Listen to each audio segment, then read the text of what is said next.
Every stud finder claims it works, but what happens when there's wires, pipes, even a can of soda behind your wall? Well, let's find out.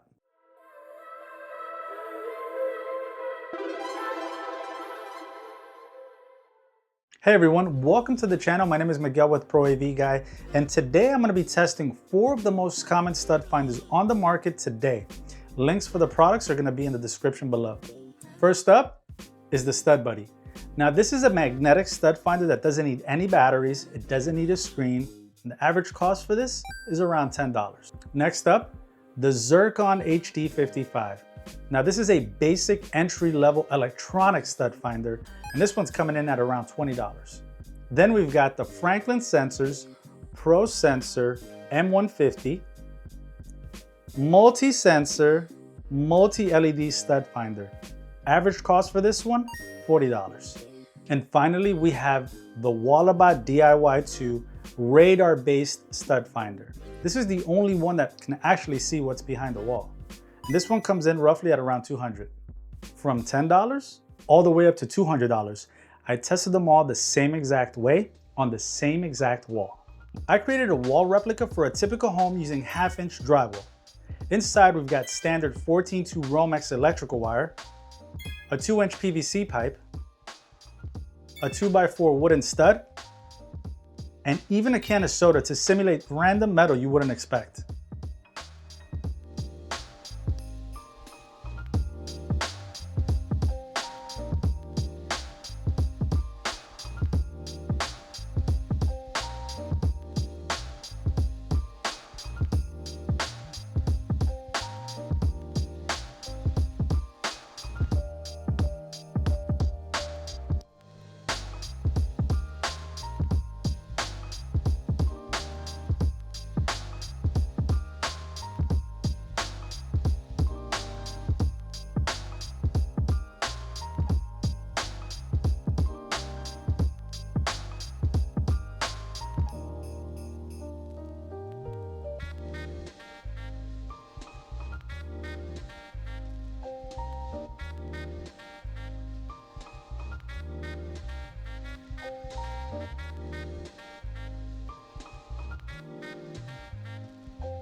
Key takeaways: the Stud Buddy is cheap, it's simple, but it can only detect metals.